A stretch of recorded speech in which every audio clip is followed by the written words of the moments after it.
countries did. All right, and now we move to Ms. Dundee. What do you believe the best approach to addressing the issue of water scarcity is, and what actors should be engaged?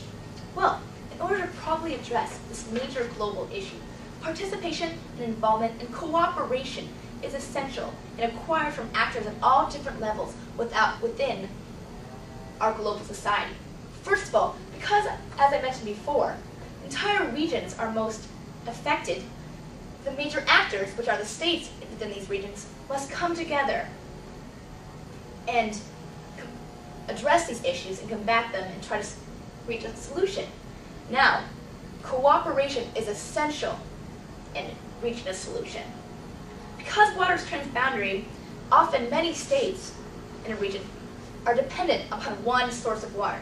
This can be seen in a very arid region of the Middle East, where the Jordan River Basin is a water system which Israel, Lebanon, Jordan, Syria, and Palestine are all dependent upon.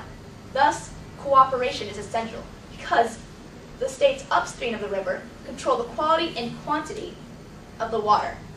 So thus, these states must come together within their regional organizations to ensure that the existing water is preserved and that it is evenly distributed.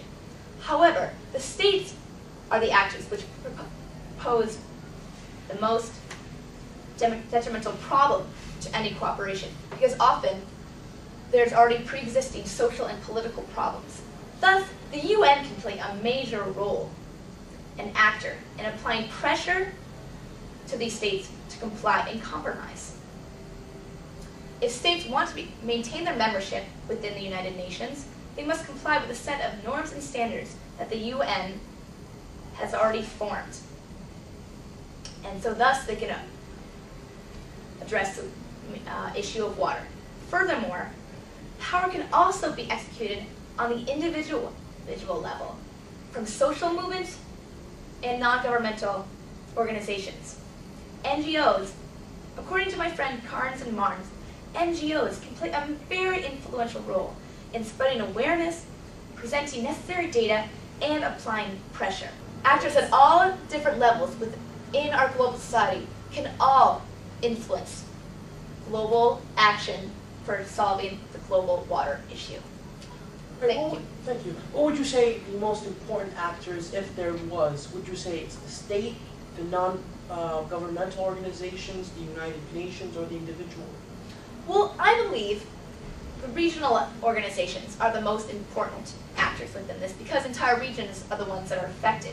But often, as I said, states often do not always comply and cooperate within these organizations. Thus, they need larger bodies and the outside pressure, which can definitely be applied by the United Nations, which is a major global body. Thank you. And now, Ms. Crawford, would you please explain to us why you believe the issue of human rights is of paramount importance to global governance, and what actors are most important? Okay, well, currently, all actors on all levels are being utilized for the problem of human rights. At the most top level, the Universal Declaration of Human Rights outlines a series of rights that range from civil and political to social and economic, and even to rights of solidarity. More proactively on the regional organization level, the European Commission on Human Rights is actually starting a forum so that people of the European Union can actually just register complaints directly to them and supersede their national governments.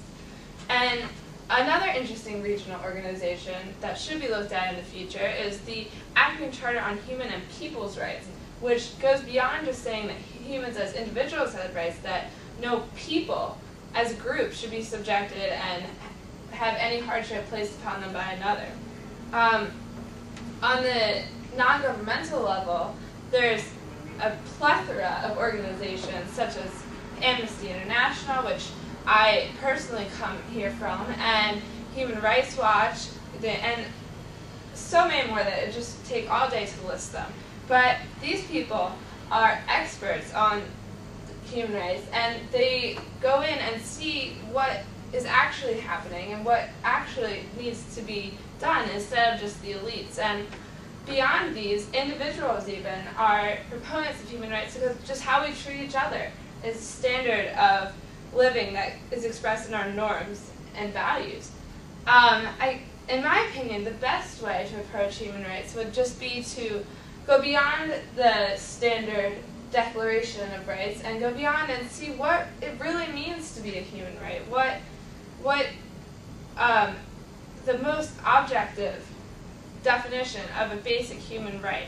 And as my good friend Fiona Robinson would say, that we need to be careful not to subjugate certain groups, because in doing so and identifying them as disadvantaged, we're just further disempowering them and just going beyond every traditional guideline and setting, and realizing that everything is subjective, and just that regional organizations may be better equipped to handle the issue of rights than a supranational organization.